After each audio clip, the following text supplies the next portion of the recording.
आज हम लोग देखेंगे सेंट 6 2024 जो NTPC के नॉन ग्रेजुएट पोस्ट का वैकेंसी है। यहाँ हम लोग रहते हैं। यहाँ इसका फॉर्म भरने का आवेदन 21 सितंबर 2024 से शुरू हो जा रहा है। इससे क्लोजिंग डेट 20/10/2024 है। इसके बाद हम लोग देखते हैं वैकेंसी के बारे में। वैकेंसी के बारे में कमर्शियल कम टिकट क्लर्क का 2022 वैकेंसी है। वहीं अकाउंट्स क्लर्क कम टाइपिस्ट का 361 वैकेंसी है। तीसरा है जूनियर क्लर्क कम टाइपिस्ट, इसका 990 वैकेंसी है। ट्रेन क्लर्क का 72 वैकेंसी है। टोटल वैकेंसी होगा 3445 को। क्वालिफ़िकेशन में आपको 12th मांग रहा है और एज होना चाहिए 18 से 33 के बीच में। इसमें हम लोग आगे अब देखते हैं।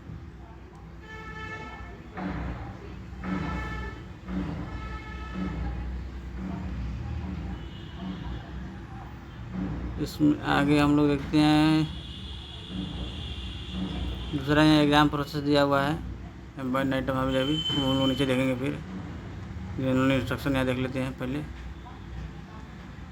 वैकेंसी के बारे में देख लिए हैं। मेडिकल है पोस्ट के लिए। यहाँ कौन कौन फॉर्म भर सकता है वो दिया हुआ है। नेशनलिटी सिटीजनशिप, भारत का नागरिक होना चाहिए, नेपाल का, भूटान का। फिर उसी प्रकार से यहाँ देखिए, यहाँ दिया हुआ है एज लिमिट। यहाँ एज लिमिट के 5 नंबर पर आया गया। एज लिमिट होना चाहिए 18 से 33 वर्ष। तो उसके बाद यहाँ है रिजर्वेशन के बारे में। OBC नॉन क्रीमी लेयर के 3 साल के एक्स्ट्रा रिजर्वेशन होता है। SC/ST का 5 साल। एक सर्विसमैन अगर ईवर है तो 3 बरस, OBC NC है तो 6 बरस और SC/ST है तो 8 बरस। PWBD वाला में है। ईवर और EWS में है तो 10 बरस। PWBD OBC NC है तो 13 बरस। PWD SC/ST है तो 15 बरस। और ऐसा कैंडिडेट जो पहले से रेलवे ग्रुप DC में बहाली नौकरी करता है और 3 साल के कोर्स इसका हो गया है, 3 साल से नौकरी कर रहा है, उससे ज़्यादा दिन हो गया है, उस स्थिति में सब उन लोग को बहाली के लिए वैकेंसी के लिए मान्यता मिलता है, रिजर्वेशन मिलता है। जैसे ईवर एंड EWS के लिए 40 वर्ष तक फॉर्म भर सकते हैं। OBC NCL में है तो 43 वर्ष तक फॉर्म भर सकते हैं। SC/ST है तो 45 वर्ष तक फॉर्म भर सकते हैं। उसी प्रकार से है यहाँ है candidates who are working in quasi administrative office of the railway organisation में क्वासी ऑफिस के रूप में काम कर रहे हैं, सच है रेलवे कैंटीन में काम कर रहे हैं, कोऑपरेटिव के रूप में, सोसाइटी के रूप में, इसी प्रकार काम कर रहे हैं रेलवे के अंतर्गत, तो उनके लिए भी रिजर्वेशन है। ईवर EWS के लिए up to the length of service rendered या 5 ईयर्स बीच एवरेज डिले से 5 वर्ष से कम तक हो। उसे OBC NCL के लिए भी वही 5 है, 5 वर्ष। SC/ST के लिए वही है up to the length of service rendered, माने अप टू जब तक सर्विस रेंड चल रहा है, या 5 ईयर्स बीच लेस, दोनों से जो कम होगा। उसी प्रकार से आगे दिया हुआ है वो, उसमें ज़्यादा लोग होता नहीं है इसलिए उतना है। वहीं इसके बाद यहाँ एग्ज़ाम फ़ी के बारे में दिया है 7 नंबर। एग्ज़ाम क्वालिफिकेशन पहले बता दिए हैं, तो नॉन ग्रेजुएट है यानी +2 पर फॉर्म भर सकते हैं। उसके बाद यहाँ दिया है फी फॉर्म भरने के लिए 500 रुपये लगेगा आपका। 500 रुपया लगेगा, यहाँ दिया हुआ है पूरा एग्ज़ाम फ़ी 500 रुपये लगेगा आपका। और उसके बाद फॉर्म भरिएगा, एग्ज़ाम में पार्टिसिपेट हो जाएगा। फर्स्ट टेस्ट जो CBT होगा, कंप्यूटर बेस्ड टेस्ट होता है इसका, तो उसमें आपका 400 रुपया रिफंड हो जाएगा, 100 रुपये काट लेगा। अब वहीं आप अगर PWD में है, फीमेल है, ट्रांसजेंडर हैं, एक सर्विसमैन कैंडिडेट हैं, SC/ST माइनॉरिटी कम्युनिटी से आते हैं, तो इस लोग के लिए EBC में आते हैं, इकोनॉमिकली बैकवर्ड क्लास, तो उन लोग के लिए 250 टोटल फर्स्ट CBT में अगर अपीयर हो जाते हैं तो पूरा का पूरा रुपया रिफंड हो जाएगा। 250 रुपया लगता है उन लोग का। पेमेंट कर सकते हैं आप debit card, credit card, UPI के थ्रू आप ऑनलाइन पेमेंट कर सकते हैं।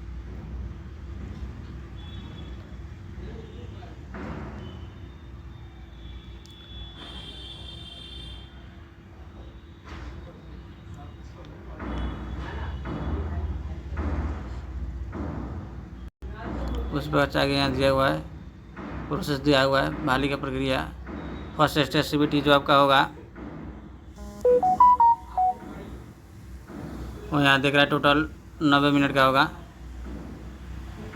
जनरल अवेयरनेस से 40 क्वेश्चन आएगा, मैथमेटिक्स से 30 क्वेश्चन आएगा, जनरल इंटेलिजेंस एंड रीजनिंग से 30 क्वेश्चन आएगा।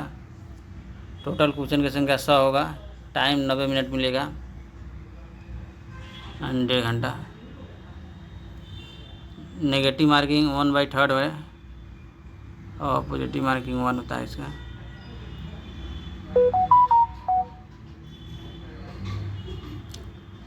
उसके बाद हम लोग आगे बढ़ते हैं। उसके बाद यहाँ सिलेबस दिया हुआ है।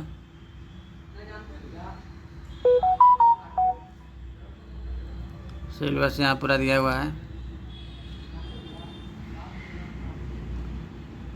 यहाँ से आप पकड़ लीजिए पूरा सिलेबस, यहाँ से यहाँ तक फर्स्ट स्टेज CBT का सिलेबस है, यहाँ से यहाँ तक है ऊपर का।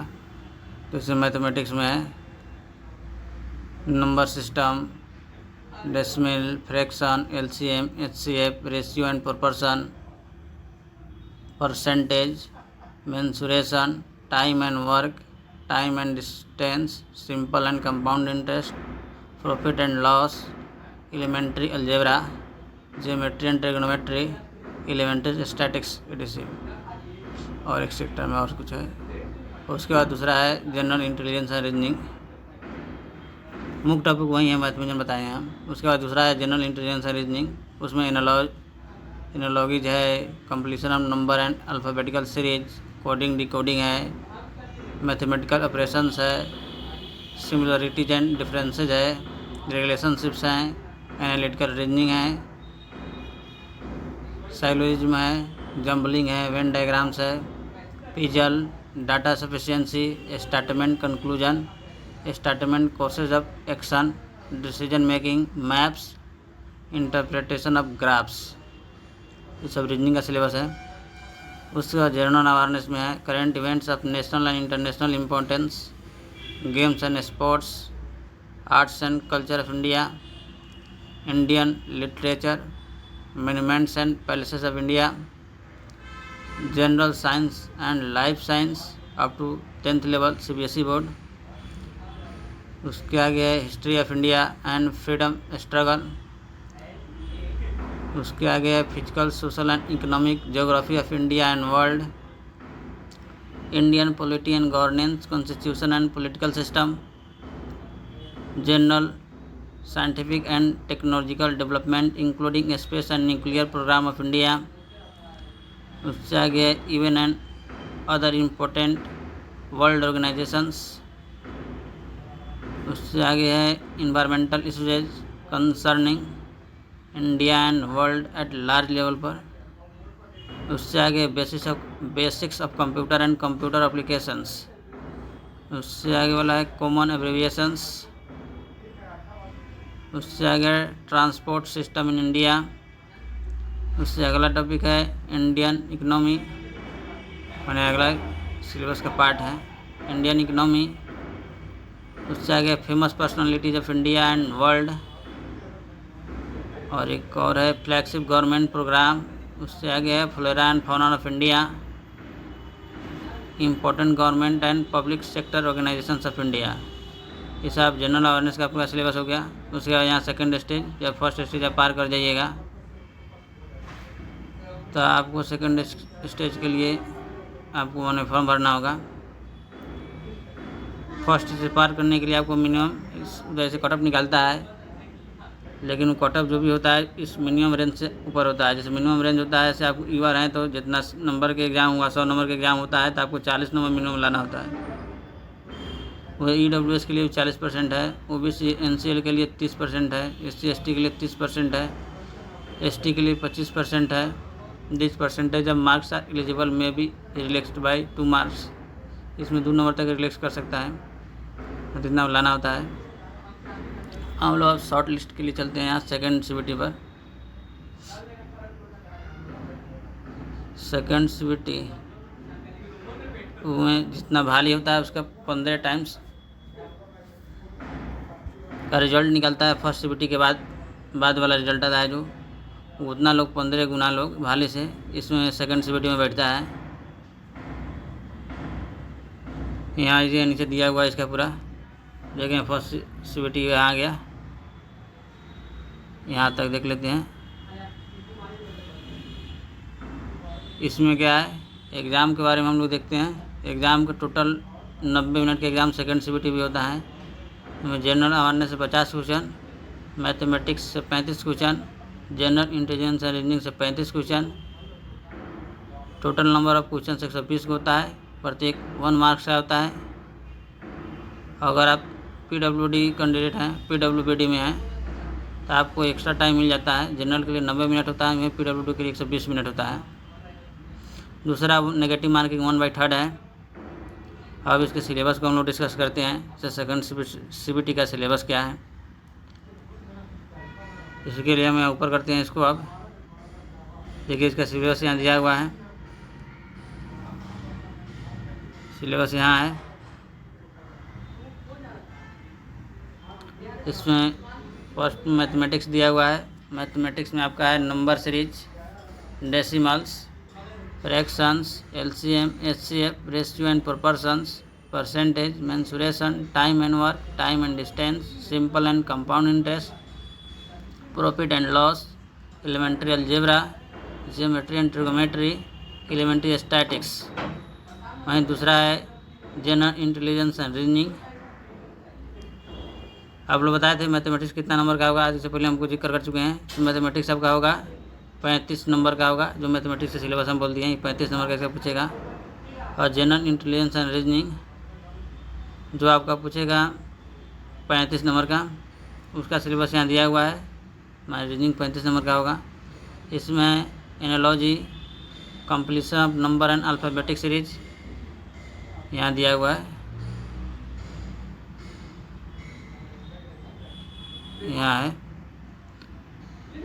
कौन कौन बोल दिए, फर्स्ट बोले थे एनालॉजी, तीसरा completion of number and alphabetical series, तीसरा है कोडिंग डिकोडिंग, उससे आगे मैथमेटिकल ऑपरेशंस, उससे आगे सिमिलरिटीज एंड डिफरेंसेस, उससे आगे रिलेशनशिप्स, उससे आगे एनालिटिकल रीजनिंग, उससे आगे साइलोजिज्म, उससे आगे जम्बलिंग, उससे आगे वेन डायग्राम, उससे आगे पिजल है, डाटा सफिशिएंसी है, स्टेटमेंट कंक्लूजन है, स्टेटमेंट कोर्स ऑफ एक्शन है, डिसीजन मेकिंग है, मैप्स है, इंटरप्रिटेशन ऑफ ग्राफ्स। मैंने पीटी वाला सिलेबस है, लेकिन इसमें क्या होता है, सर पीटी में कुछ इजी क्वेश्चन पूछता है, जो कि मेंस में कुछ उसको टफ कर देता है।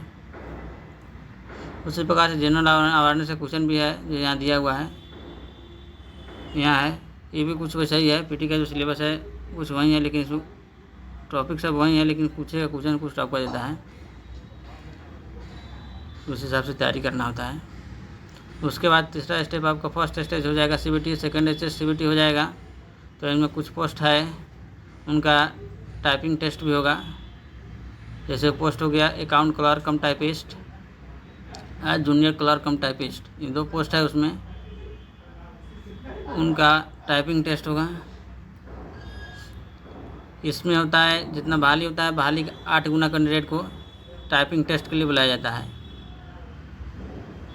इसमें क्या होता है, अगर आप इंग्लिश में टाइपिंग करते हैं तो आपको 30 वर्ड पर मिनट के हिसाब से टाइप करना होता है। वहीं अगर आप हिंदी में करते हैं तो आपको 25 वर्ड पर मिनट के हिसाब से टाइप करना होता है, विदाउट एडिटिंग। एडिटिंग टूल का प्रयोग नहीं करना होता है। उससे आगे का प्रोसेस हो जाता है तीसरा स्टेज। तो उसके बाद डॉक्यूमेंट वेरिफिकेशन शुरू होता है। डॉक्यूमेंट वेरिफिकेशन के लिए यहाँ दिखा हुआ है first stage CBT common for all post के लिए, सेकंड स्टेज वहीं common for all skill test जिसमें होता है, ये बोल दिया है अलग से लिख दिया है, जैसे हम बता चुके हैं ऊपर। अकाउंट्स कम क्लर्क टाइपिस्ट और जूनियर क्लर्क कम टाइपिस्ट, दोनों का स्किल टाइपिंग टेस्ट होता है। उसका मार्क्स की नॉर्मलाइजेशन होता है, रिजल्ट निकलता है, वहीं से आगे का प्रोसेस। उसके बाद हाउ टू अप्लाई कैसे करें इसके बारे में दिया हुआ है। तो अप्लाई कैसे करें इसके बारे में पढ़ लीजिएगा, कुछ हम बता देते हैं। जैसे यहाँ कैंडिडेट का फ़ोटो होना चाहिए, वो 30 KB से 70 KB JPG फॉर्मेट में होना चाहिए। दूसरा हो गया कैंडिडेट का सिग्नेचर 30 KB से 70 KB के बीच में JPG फॉर्मेट में होना चाहिए। उससे आगे ST कैंडिडेट के लिए अगर आप फ्री ट्रैवल पास लेना चाहते हैं तो आपको अपना फ़ोटोग्राफ तो आपका सर्टिफिकेट SC/ST सर्टिफिकेट जो होगा उसको अपलोड करना होगा। उसका साइज़ 50 KB में 500 KB से कम होना चाहिए। उससे आगे अगर आप विकलांग हैं तो सब्सक्राइब आपका फ़ोटो होगा गाड़ी के साथ है, जिस पर विकलांग है वो दिखना चाहिए। उसमें 30 से 70 KB के बीच का JPG फ़ोटो अपलोड करना होगा। वहीं से आगे यहाँ दिया हुआ है और ऐसा फॉर्म कैसे फिलअप करें ये सब आप पढ़ लीजिएगा।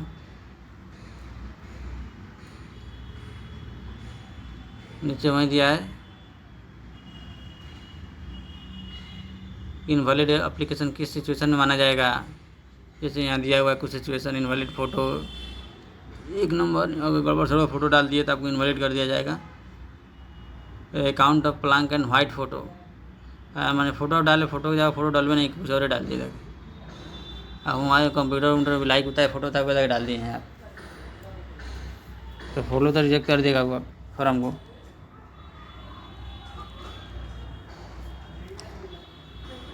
ब्लैक एंड वाइट फ़ोटो आपको नहीं डालना है, मैंने ब्लैक एंड वाइट फ़ोटो आपको नहीं डालना है। दूसरा है फ़ोटो विथ कैप, टोपी वोपी नहीं होना चाहिए और चश्मा भी नहीं होना चाहिए आँख में। तीसरा है फ़ोटो ऐसा होना चाहिए एकदम अच्छा दिखना चाहिए, small size, full body. Invalid photo one full body वाला फ़ोटो आप डाल दीजिएगा तो इनवैलिड हो जाएगा। स्मॉल साइज़ का फ़ोटो हो गया तो भी इनवैलिड हो जाएगा। माने वैसा फ़ोटो हो जिसमें फिगर ही नहीं हो तो भी इनवैलिड होगा। अगर केवल एक साइड दिख रहा हो, माने फेस का एक साइड दिख रहा है, एक साइड दिख ही नहीं रहा है तो भी इनवैलिड हो जाएगा। अनरिकॉग्नाइज फ़ोटो हो, माने रिकॉग्नाइज नहीं हो, उतना अच्छा नहीं हो तो भी इनवैलिड हो जाएगा। फ़ोटो स्टेट कॉपी या फ़ोटो और फ़ोटो का फ़ोटो कॉपी कर रहे हैं तो भी नहीं होगा। ग्रुप फ़ोटो भी नहीं डाल सकते हैं, सेल्फी फ़ोटो भी नहीं डाल सकते हैं, फ़ोटो टेकन बाई मोबाइल से लेके भी नहीं डाल सकते हैं, मोर फ़ोटो भी नहीं डाल सकते हैं। Online application without photo among, माने अगर फ़ोटो आप डलवे ही नहीं किए हैं तो ये सब सिचुएशन है जिससे आपका फॉर्म को रिजेक्ट कर दिया जाएगा। दूसरा सिग्नेचर इन कैपिटल लेटर में, बड़ा बड़ा लेटर में या ब्लॉक लेटर में लिख दिए हैं तो सिग्नेचर तो सामान्य लेटर में होता है, तो उस स्थिति में आपको फॉर्म को रिजेक्ट कर दिया जाएगा। Not possession the prescribed qualification for the post as on the closing date या registration of the online application, जैसे 20 तक 2024 तक है, वहाँ तक अपना क्वालिफिकेशन हम डाले ही नहीं हैं। ओवर एज हैं,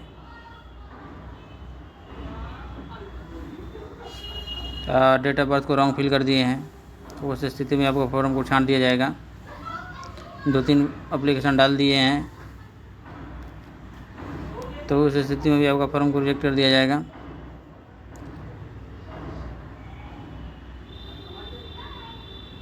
तो सब के सब फॉर्म को 3-4 को फॉर्म डाल दिए हैं तो 4 फॉर्म रिजेक्ट हो जाएगा, आप एकदम ख़त्म हो जाइएगा। और आगे दिया हुआ आगे के एग्ज़ाम भी होगा उसके में आपको प्रतिबंध लगा दिया जाएगा। अगर आपको रेलवे या कोई भी सरकारी डिपार्टमेंट से अगर आप बैन हैं, विशेषकर रेलवे या RRB और RRC दिया हुआ है, आप पहले से प्रतिबंधित हैं तो आप नहीं फॉर्म भर ही नहीं सकते हैं। अगर इनकम्प्लीट या इनकरेक्ट जानकारी भरे हैं तो भी आपको फॉर्म छांट दिया जाएगा। और इसी प्रकार कोई इनवैलिड काम किए हैं तो इस स्थिति में भी आपको फॉर्म को छांट देगा। ये इसके आगे का प्रोसेस दिया हुआ है। SC/ST हॉल टिकट के बारे में दिया हुआ है। Hall ticket, e call letter for CBT जो होगा फर्स्ट CBT, सेकेंड CBT, उसका टाइपिंग टेस्ट, उसका डॉक्यूमेंट वेरिफिकेशन के समय,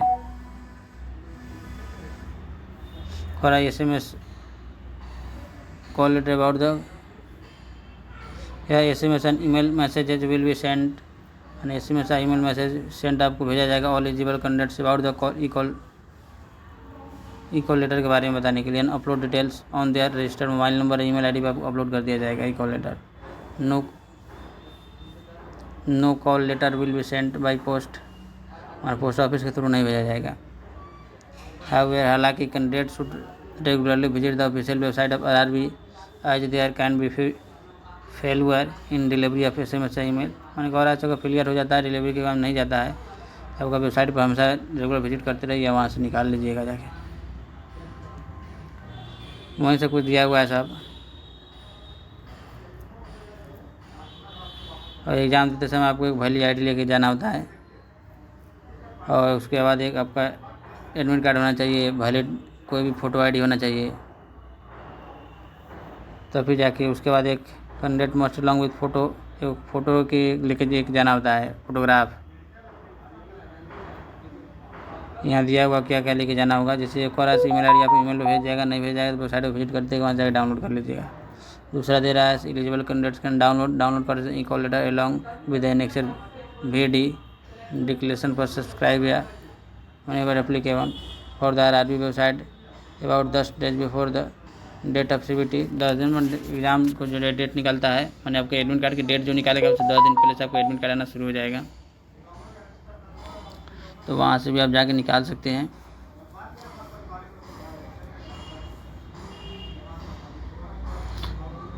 ये आपके पोस्ट पर माने ईमेल एथी के माध्यम से, डाकिया के माध्यम से नहीं भेजा जाएगा। दूसरा दे रहा है candidate should read the instruction on the e call letter carefully, मैंने आपको जो एडमिट कार्ड पर इन्फॉर्मेशन दिया है वो सावधानीपूर्वक पढ़ लीजिए।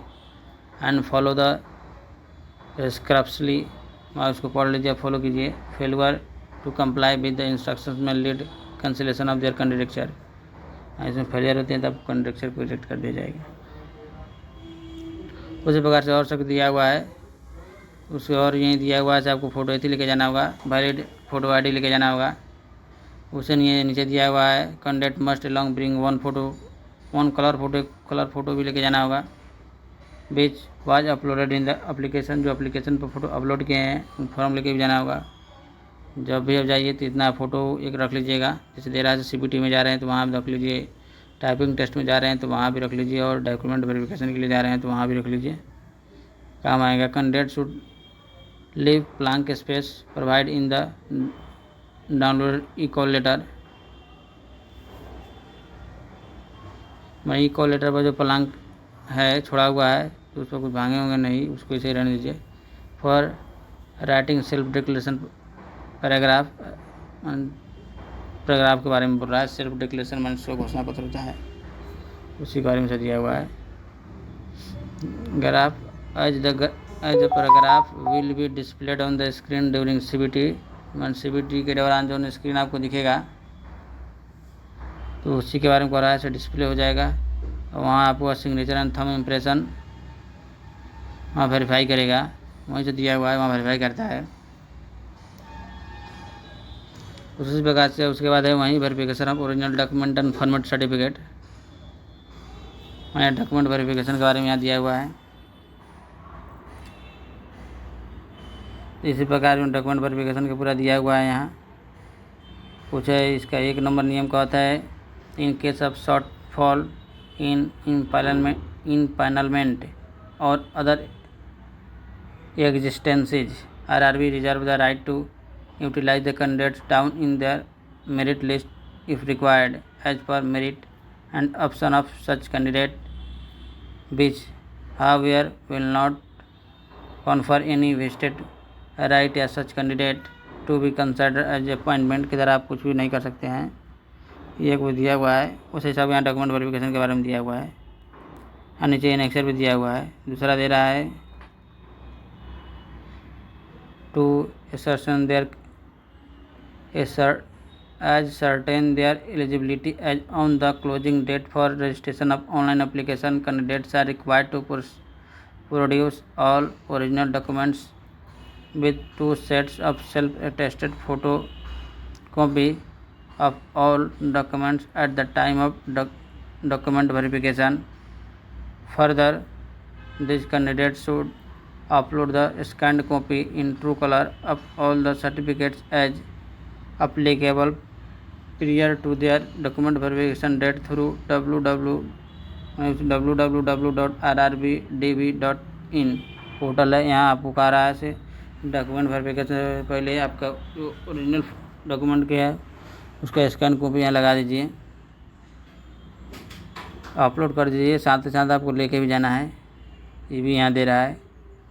तो 2 सेट्स का रहा है, सेल्फ अटेस्टेड फोटो कॉपी सब डॉक्यूमेंट का हो जाना रहना चाहिए। डॉक्यूमेंट वेरिफिकेशन के समय और ओरिजिनल तो होना ही चाहिए वहाँ। उसे तीसरा दे रहा है all certificate should be either in English, certificate होगा जो इधर इंग्लिश या इन हिंदी ओनली, केवल इंग्लिश या हिंदी में होगा। Where certificates are not in English या Hindi self attested translated version, अगर आपका सर्टिफिकेट है जो इंग्लिश और हिंदी में नहीं है तो सेल्फ अटेस्टेड ट्रांसलेटेड वर्जन, तो ट्रांसलेट उसको करा के उसको translated version should be produce wherever या वन एवर रिक्वायर्ड, वो ज़रूरी हो सकता है, उसको भी लेके आना है। Certificate during the document verification should be strictly in the prescribed format, उसी फॉर्मेट में होना चाहिए। No candidate time will be given to the candidates not producing their original certificate, और ऐसे no candidates time will be given to the candidates not producing their original certificates on date of their document verification, and the candidates of such candidates eligible to be cancelled, अगर document verification के समय no additional time will be given to the candidates, extra time आपको नहीं दिया जाएगा। यहाँ से document आपको का देर अगर कोई नहीं बनवाए हैं, अगर फिर से नया बनवाने के लिए कह रहे हैं तो उसके लिए आपको टाइम नहीं दिया जाएगा। यहीं बोला था आपको जो भी घोषित कर दिया जाएगा। डॉक्यूमेंट 5वां नंबर देता है document to be bought by candidates in original में for document verification includes below, original form में जो डॉक्यूमेंट लेके आना है और नीचे दिया गया है।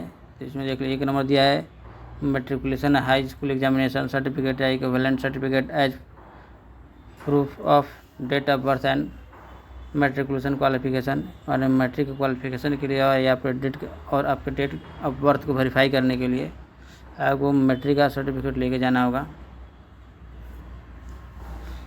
से ऊपर मैट्रिक का जो डेट ऑफ बर्थ आप चढ़ाए होंगे वो मैट्रिक के सर्टिफिकेट पर होगा, वहीं वैलिड होगा। अगर गलत हो इधर उधर हो गया तो गड़बड़ हो जाएगा आपका।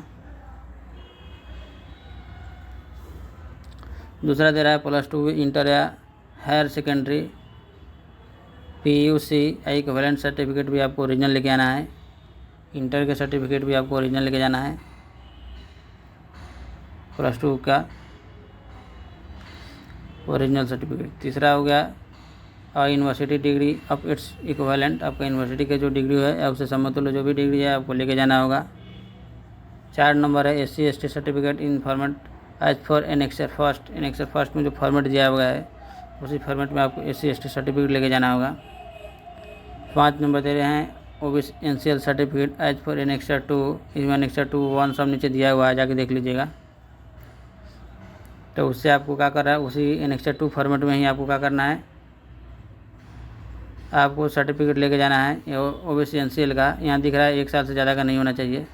डॉक्यूमेंट वेरिफिकेशन के लिए आप जो NCL सर्टिफिकेट लेके जा रहे हैं वो 1 साल से ज़्यादा का नहीं होना चाहिए, यानी पर साल बनवाना पड़ेगा, 1 साल के अंडर का होना चाहिए। 6 नंबर दे रहा है non creamy layer declaration by OBC NCL candidates as for non creamy layer declaration, मन घोषणा पत्र बाई OBC NCL कैंडिडेट्स के द्वारा as per annexure 2A, annexure 2A भी आपको भरना होगा, फुल घोषणा करना होगा से हाँ UBC सर्टिफिकेट के लिए हम घोषणा कर रहे हैं। उसके बाद 7 में दिया है एनेक्सर 3 जो EWS सर्टिफिकेट से संबंधित है, वो भी आपको अगर फॉरवर्ड में है तो आपको लेके जाना होगा, EWS में आते हैं तो। जहाँ आपका इनकम एंड एसेट सर्टिफिकेट उस पर दिया होता है। 8 नंबर है income certificate per waiving exam fee for economic backward class as for EBS के हैं आपका, तो एनेक्सर 3A के तहत आपको इनकम सर्टिफिकेट लेके जाना होगा। उसके बाद 9 नंबर है minority community, declaration on non judicial stamp paper as for annexure 4। अगर माइनॉरिटी कम्युनिटी से आते हैं तो वो डिक्लेरेशन आपको नॉन गजेट स्टाम्प पेपर पर एनेक्चर 4 में बाहर के लेके जाना होगा।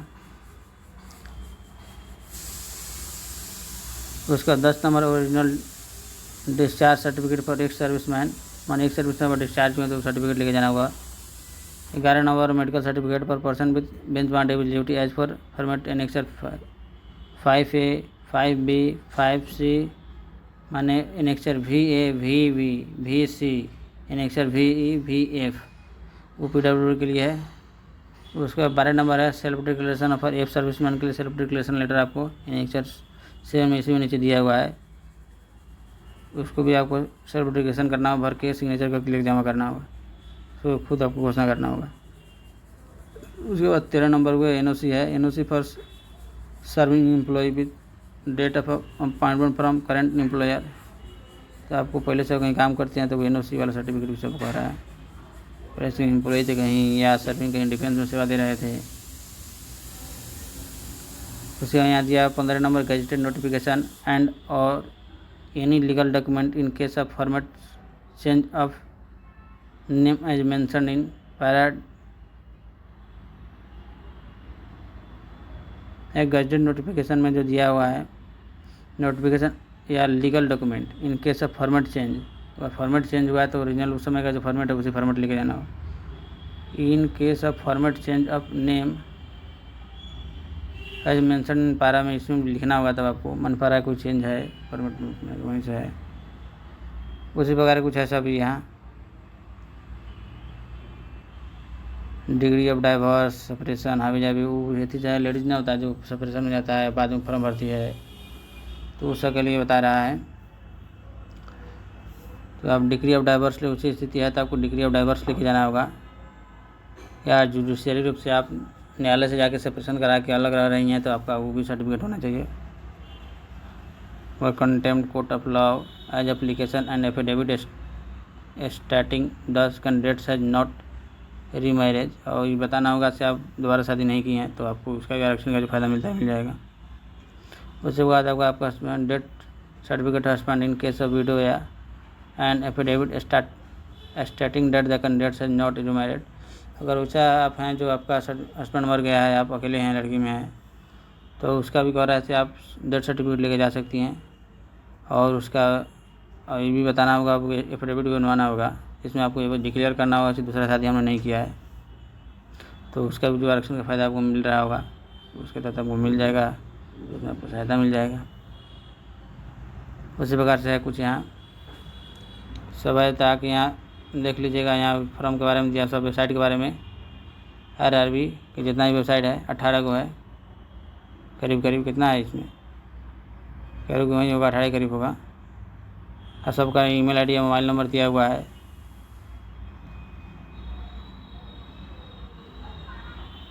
तो वहाँ से आपको कुछ प्रकार कोई प्रॉब्लम हो तो यहाँ से आप ईमेल कर सकते हैं उनको।